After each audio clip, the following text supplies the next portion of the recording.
bienvenidos a un nuevo programa de Con mis hijos no te metas en su versión televisiva. Mi nombre es Damián Sileo y como de costumbre acompañado por la señora Natalia Silva. ¿Cómo le va, Nati? ¿Dudaste ahí, señorita? No, estoy felizmente. Hace más de 20 años que nos conocemos, Nati. Así chiquitita eras. O sea, pero igual no dudas. Seguí siendo Nati, para los amigos. Para los amigos, ¿cómo están? Muy bien, muy bien. Qué lindo poder compartir un nuevo encuentro, un nuevo programa en donde seguimos abordando y teniendo invitados de lujo que están bien activos. Hoy tenemos una figurita difícil. Hoy tenemos un programa, sí, interesante. No digo figurita difícil porque se nos escabulle, uno lo llama, le escribe. Ya voy, te por dice. lo que trae, ¿viste el contenido? Además, ¿no? Ya voy y no viene nunca, hasta que vino. Lo tenemos acá. Ahí no lo dejábamos salir, porque claro que cuando uno habla de Agustín Laje, habla de una figura que, así como Ana Baloy, que es apasionada, y como diferentes personas que estuvieron visitándonos, son activos y apasionados por lo que hacen, él también lo es, pero tal vez desde otro lugar, y hoy vamos a escucharlo. ¿Cómo estás, Agustín? Bienvenido. Muy bien, muchas gracias, es un gusto por fin poder estar con ustedes.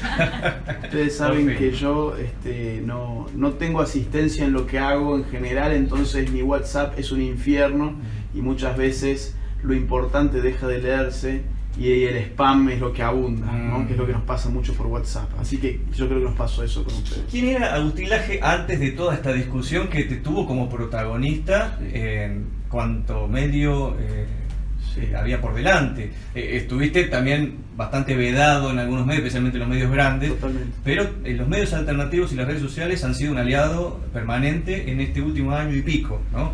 Pero antes, ¿qué hacía Agustín Laje? Mira, yo estudié Ingeniería en Sistemas 3 años, mientras tanto escribía de Ciencia Política por hobby. Escribiendo por hobby me dieron una beca en Estados Unidos para estudiar contraterrorismo en Washington. Estuve estudiando allí contraterrorismo. Cuando regresé dije, acá hay una lucha que es cultural y si yo quiero darla necesito una formación profesional y no seguir jugando. Entonces me metí en Ciencia Política. Tengo 5 libros publicados y yo empecé a escribir sobre todos esos asuntos, digamos, que explotan hoy, que tienen que ver con la ideología de género, con el aborto, con el feminismo, con los lobbies LGBT, con el tema de Con mis hijos no te metas, por ejemplo. Lo empezamos a escribir con Nicolás Márquez en el 2014. De modo que, en verdad, ¿quién era antes de que esto explote? El mismo que soy hoy, solamente que ahora en Argentina se me escucha un poco más de lo que se me escuchaba antes, gracias a las redes. Sí, por eso decía, fueron como una aliada permanente en esta voz que llevaste adelante en defensa de la familia, de los hijos, de los valores, ¿no? Y bueno, uno analizando un poco los discursos y las distintas ponencias que tenés, bueno, se llena de preguntas, ¿no? Y tu discurso está muy emparentado, hablando de aliados, encontraste un gran aliado en las iglesias. Sin embargo, tu discurso siempre fue por fuera de lo religioso. Totalmente, siempre ha ido por fuera de lo religioso. Yo hablo desde la ciencia política, la mezclo con filosofía, con sociología, con antropología, muchas veces con biología también, con asuntos genéticos, anatómicos, fisiológicos, psicológicos, sociopsicológicos, en fin, hago un popurrí de disciplinas que no tienen que ver por ahí con la teología, pero hay sectores religiosos que dicen, bueno, lo que nosotros creemos es coincidente hoy con muchas cosas de los que la ciencia moderna ya ha dado cuenta. Por ejemplo, el hecho de que hay un ser humano desde la concepción, no hace falta necesariamente remitirse a la Biblia, por ejemplo, sino que la genética más avanzada ya da cuenta de eso. Entonces los argumentos que yo doy son en ese plano, no porque no crea en Dios, porque no es el caso, sino porque, bueno, es para lo que yo estudié.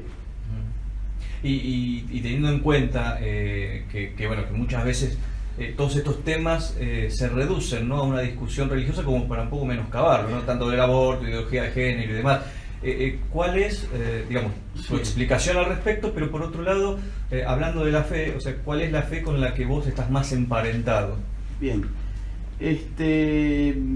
efectivamente lo que le interesan a estos grupos es construir un enemigo ridiculizable y un enemigo fácil de combatir en un terreno que ha perdido el lugar que alguna vez tuvo en el discurso público. ¿Qué significa esto? La moda de lo laico se emparenta con la idea de decir, si vos estás en contra del aborto es porque sos religioso. Si vos estás a favor de con mis hijos no te metas, es porque sos religioso. Y a ellos les conviene mucho más enfrentarse, por ejemplo, con el cura o con la Biblia que contra la biología, por ejemplo, o con la sociología. Entonces ellos necesitan construir y parodiar un enemigo, un hombre de paja, una falacia de hombre de paja, para poder después operar sobre eso.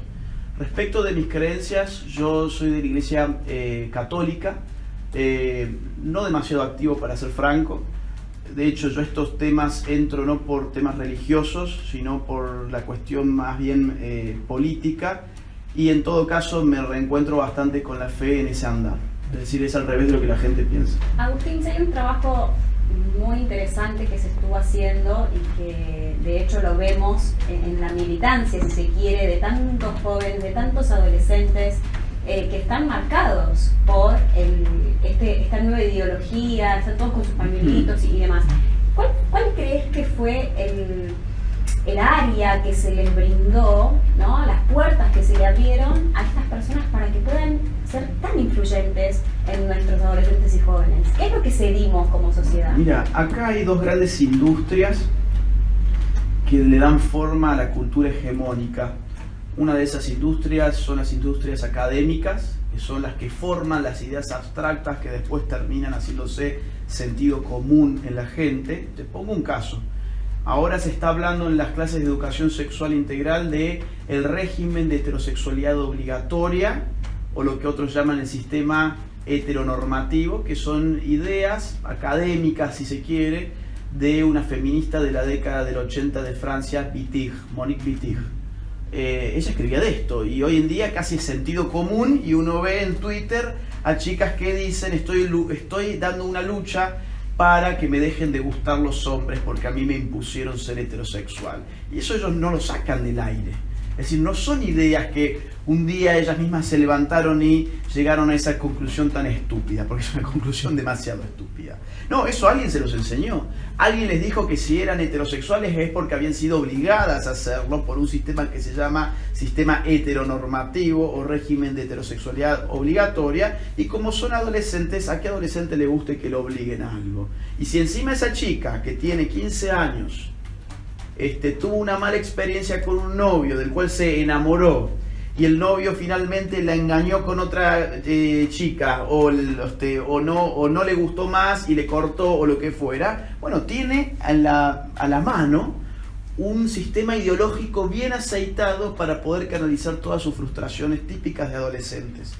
Entonces, eso tiene que ver con la academia. Te saco de la academia y te pongo en el mundo de los medios. Los medios es otra gran fábrica de cultura, y hoy sabemos muy bien que el establishment de los medios masivos de comunicación responde a estas ideologías. A ver, Lali Espósito, por ejemplo, una de las heroínas o de las ídolas de las preadolescentes, se posicionó a favor del aborto, usó pañuelo verde, y bueno, todos tenemos que seguir la moda. En el fondo, el adolescente es un sujeto en busca de identidad, y esa identidad trata de encontrarla por fuera de su familia. Eso pasa en todos lados. ¿Y qué encuentra por fuera de su familia? Sus círculos de referencia y las industrias culturales que llenan de contenido esos círculos de referencia. Entonces, estos adolescentes, ¿qué hacen? Escuchan en el colegio que le dice que hay un régimen que los obligó a hacer esto o aquello, ven a Lali Espósito, escuchan a Jorge Rial, ven que cuando van a comprar ropa el maniquí tiene un pañuelo verde, entonces sí pone como moda. Y si no tenés el pañuelo verde, no estás a la moda, así como antes, si no tenías las zapatillas Vans, qué sé yo, no estabas a la moda. Es parte de eso. Es todo un movimiento estratégico, ¿no? Porque yo particularmente no creo que sean mayoría. Sin embargo, como decíamos anteriormente, hay un segmento, en este caso chicas adolescentes, mayormente chicos también, que tal vez son instruidos o adoctrinados en ese momento de donde están solos, por ejemplo, fuera de la casa, Sí. la escuela. Entonces está metida esta ideología en las escuelas, está metida en los medios, está metida en los ídolos juveniles.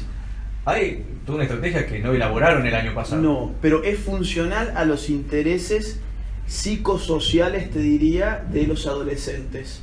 ¿Por qué razón? Bueno, vamos a poner dos casos, dos antítesis. La chica con cuerpo esbelto, espectacular, que va al gimnasio 5 días por semana, 3 horas por día, y por otro lado, la chica menos agraciada. Muy bien. ¿Qué tiene el feminismo de hoy para ofrecerle a la chica espectacular, físicamente hablando? Bueno, la posibilidad de que si se quiere sacar una foto mostrando su ropa interior, sus partes, ella pueda hacerlo cubriendo el pudor que eso le da con una frase como, por ejemplo, seamos libres, que nadie se meta con mi cuerpo, yo soy dueña de... Y entonces le da un discurso, digamos, un discurso pseudo subversivo para canalizar el egocentrismo de un adolescente que lo único que quiso hacer es mostrarse en tanga. Ahora, vamos al otro extremo, la chica que no se siente cómoda con su cuerpo. Bueno, también ahí tenés un discurso espectacular. No, hay cánones de belleza que fueron impuestas por el machismo y entonces vos no te tenés que sentir mal si tenés 40 kilos de más. Vos te tenés que sentir muy bien porque sos otro tipo de mujer y a vos te han hecho sentir mal los hombres porque son machistas, misóginos y entonces a vos te quieren en el gimnasio y bla, bla, bla. Entonces esto para cada tipo de adolescente le va a cuadrar perfecto. ¿Sabés para quién ya esto no va a cuadrar y cada vez cuadra menos? Para el verdaderamente rebelde. Porque el verdaderamente rebelde es aquel que se rebela contra un orden establecido. Y a ver, ¿quién es el orden establecido hoy? Estamos hablando de Lali Espósito, de Jorge Rial, de las instituciones educativas, de la academia, de los medios masivos de comunicación. Sumemos al Estado-Nación, sumemos a los organismos internacionales. Ahí mete todo, ONU, FMI, Banco Mundial, OEA, UNICEF, Fondo de Población, IPPF, Rockefeller, Soros, Ford. Podemos ir todo el programa. Me encanta, porque nombra todo, ¿no? Todo, no tiene... Así, como viene. Tenemos no mucho, tiene filtro. No tiene filtro y me encanta. Agustín, en el próximo bloque hablamos de las instituciones internacionales, hablamos un poco de política. Dale.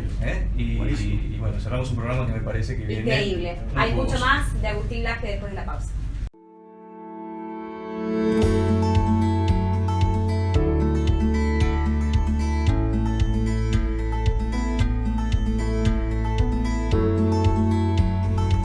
Segundo bloque de Con mis hijos no te metas y hoy con la visita de Agustín Laje. Veníamos hablando de todo en el primer bloque y prometimos hablar un poquitito de política y de las instituciones internacionales que tanto han influenciado, ¿no?, en todo esto de la ideología de género. Y siempre la pregunta que me queda bollando, ¿no?, cuando hablo de esto, es que generalmente los movimientos de izquierda, ¿no?, que están en contra de todo, sí. Básicamente sí. Están en contra de todo, con esta postura proabortista terminan como haciéndole el caldo gordo a estas instituciones a las que supuestamente ellos combaten. ¿Qué pasó ahí en el medio que no nos hayamos enterado? ¿Hubo alguna alianza entre la izquierda y, por ejemplo, expresa como la IPPF? A ver, una alianza en cuanto al financiamiento la hay y eso es de público conocimiento. Basta con que uno se meta en ippf.org, reportes financieros, y va a encontrar por lo menos el dinero en blanco hacia dónde va, por el blanco. El negro obviamente no lo sabemos y yo supongo que hay mucho dinero negro. Lo que yo te diría es que la ideología de género es como un pulpo que tiene muchos tentáculos. Cada tentáculo es un interés. Entonces hay gente que se beneficia con la ideología de género, como los sectores de izquierdas, por ejemplo, porque han encontrado que la ideología de género les permite reemplazar el lugar que alguna vez tuvo el obrero en su dialéctica marxistoide. O sea, ellos ponían al obrero enfrentándose con el capitalista y de esa lucha de clases iba a surgir la revolución y bueno, bla, bla, bla, todo lo que ya sabemos, ¿no? Al eso no funcionar más, dicen, y ahora, bueno, ahora la ideología de género te da nuevos sujetos revolucionarios, ya no económicos, sino culturales. Poner en conflicto el hombre contra la mujer, el homosexual contra el heterosexual. Ahora la que se viene es los niños contra los padres, cuidado, Entonces, estas ideologías para la izquierda lo que le permite fue renovar la dialéctica que antes se aplicaba en otro campo y ahora lo aplican en el terreno de la sexualidad. Lo que ¿y por qué esto le sirve a los organismos internacionales o a las empresas multinacionales? A estas últimas es mucho más fácil de darse cuenta. ¿Por qué le sirve a Planned Parenthood? Y bueno, porque el aborto no es gratuito. Quien te diga, queremos aborto gratis, es un mentiroso o es un iluso. porque el aborto no es gratis, no hay nada gratis en este mundo más que el aire que respiramos por ahora. Entonces, cuando te dice aborto gratis, significa no lo paga la mujer que se hace el aborto, pero lo pagamos todos y alguien lo cobra. ¿Y quién lo cobra? Bueno, ahí está el gran punto, ¿no? Entonces hay muchísimo dinero por el aborto, hay muchísimo dinero en todo lo que tiene que ver con el mal llamado cambio de sexo. Acá en Buenos Aires se instalaron hace algunos meses 20 clínicas trans, de las cuales una eran para niños. ¿Qué es una clínica trans? Bueno, una clínica donde te hormonizan con hormonas que tu cuerpo no genera, que se pagan desde el Estado en un mercado de hormonas, que las producen farmacéuticas, etcétera, etcétera. Entonces hay muchos intereses económicos que se alían con la izquierda, porque la izquierda lo que le ofrece es la base de, de la gente que vas a poner en la calle para instalar eso en la agenda pública. Ahora bien, los organismos como la ONU, ¿a qué están jugando? Y yo te diría, parece ser que están tratando de controlar la población mundial, el nivel de población mundial. Porque esto surge de las propias conferencias de la ONU. Cualquiera que haya leído lo que se discutió en el Cairo, en Pekín, etcétera, en los 90, o cualquiera que haya leído el informe Kissinger, que fue enviado primero a la CIA y después llegó a la ONU y luego hace algunos años se desclasificó, porque era secreto, se desclasificó y hoy lo podemos acceder desde cualquier lugar, y es muy fácil leerlo, invito a leerlo, van a encontrar que todo lo que está pasando ahora responde en esos ámbitos a la preocupación por el nivel de población mundial que estaría creciendo de manera imparable, según estas tesis. Bueno, sin ir más lejos, las exigencias del Fondo Monetario Internacional cada vez que da un préstamo a algún país subdesarrollado, pasa por ahí también. Esto está entre las recomendaciones de Kissinger en ese mismo informe. Hay varias recomendaciones: tomar la academia, tomar los medios de comunicación, tomar las escuelas, y habla ya de educación sexual en estos términos, no la verdadera educación sexual. Habla ya de derechos sexuales y reproductivos, ya empieza a sugerir una lógica feminista para que no se dé cuenta la gente de que en verdad hay un imperialismo demográfico. Y él lo pone con estos términos. Y bueno, esto fue del año, si mal no recuerdo, 74. Y hoy cuando leemos ese informe vemos un espejo con la realidad. Entonces hay muchos intereses. Según qué agente esté encabezando esto, podemos darnos cuenta a qué interés responde. Poniendo el foco en nuestro país, ¿no? No tanto a nivel mundial, Sí. si quiere, poniendo el foco en nuestro país. Venimos hace años con una famosa grieta, ¿no?, que se ha mencionado en los diferentes sectores políticos. ¿Esto es una grieta nueva que se genera en la sociedad? Esta es una grieta que se expresa ahora, pero yo creo que siempre ha estado. No es una grieta nueva, es una grieta que siempre ha estado, pero que no se había expresado todavía. ¿Por qué? Porque el tema aborto no había salido a la luz antes. Yo te diría que con lo que sucedió en Argentina con el tema aborto hubo un punto de inflexión, en el sentido de que por fin se pudo romper la espiral del silencio que nos mantenía psicopolíticamente creyendo que éramos una minoría. Entonces, por ejemplo, si esta gente hubiese ido primero por la ESI y después por el aborto, les hubiera ido mucho mejor de ir primero por el aborto y después por la ESI. ¿Por qué? Porque lo que nos despertó fue el aborto. Y si primero iban con la reforma de la educación sexual integral, la gente no hubiese salido a las calles y con mis hijos no te metas no hubiera nacido. Iba a pasar como el tema del matrimonio igualitario. Efectivamente, la gente no iba a dejar pasar. ¿No? Sí, se saltaron un escalón porque ellos pensaron que la lucha cultural que prepara el terreno para la lucha política legislativa ya estaba ganada. Ahora se dieron con una sorpresa, claro, porque nosotros estamos todos mudos. Y ellos nos dieron por inexistentes. Ahora, cuando empezamos a hablar, los políticos tomaron nota de eso y dijeron, upa, acá no era que todo el mundo era verde. Hay una ola celeste importante. ¿Y qué vamos a hacer frente a esto? Con aborto no te voto. Encima me dicen, bueno, entonces uno ha escuchado a muchos senadores que han dicho, yo voto en contra del aborto porque el pueblo no está listo para esto. Lo cual significa, alistame al pueblo, volvé con la ley y yo te voto a favor del aborto.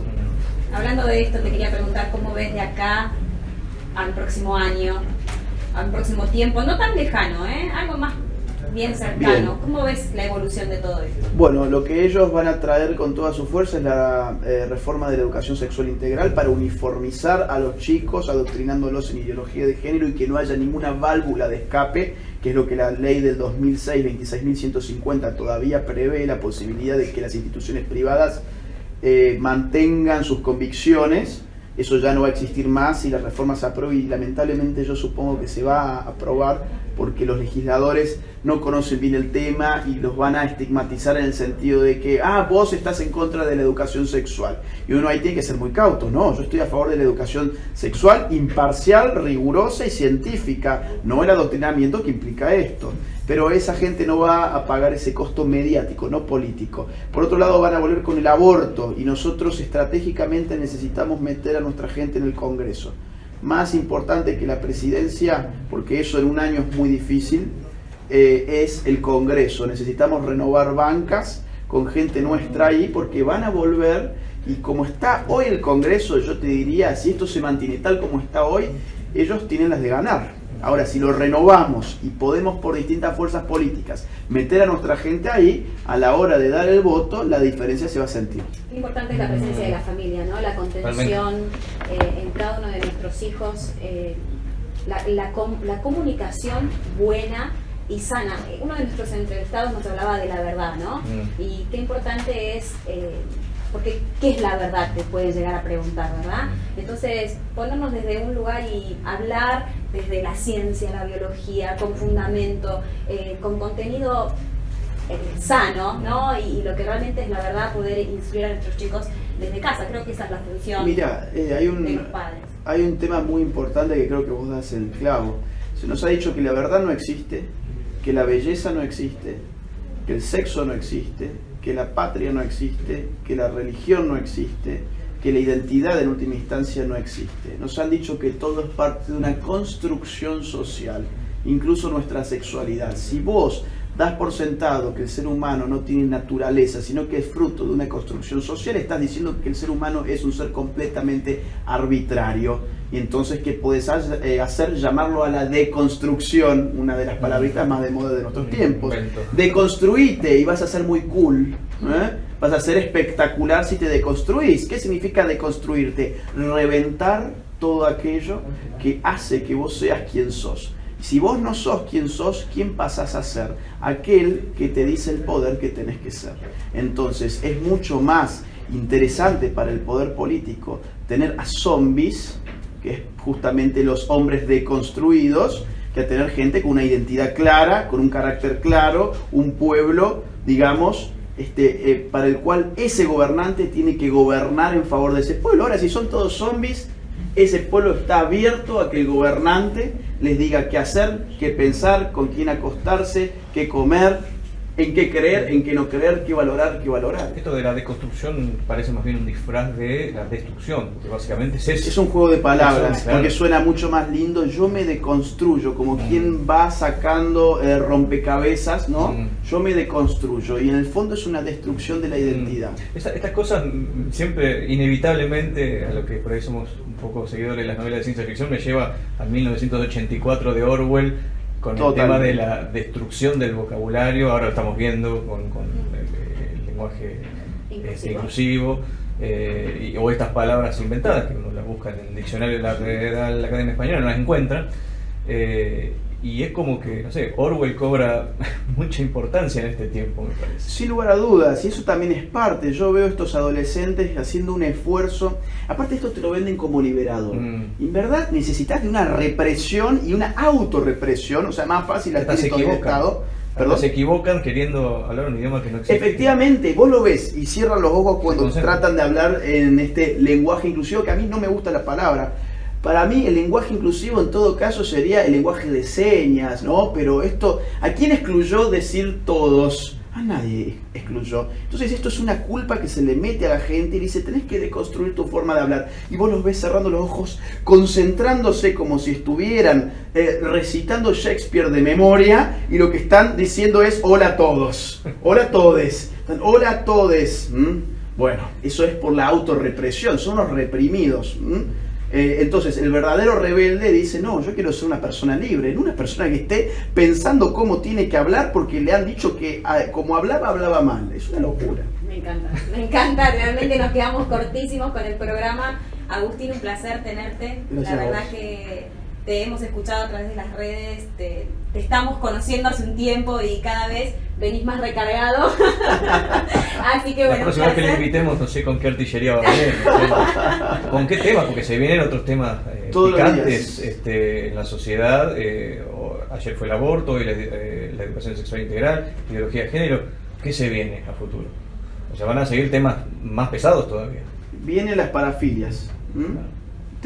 Tengo 30 segundos. Dale. 30. Dale, sí. Diario Clarín sacó, hoy estamos filmando esto día 3 de noviembre.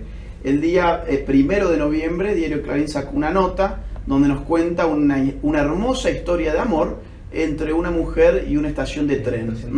La mujer se casó con la estación de tren y dice que tiene sexo con la estación de tren, sexo mental.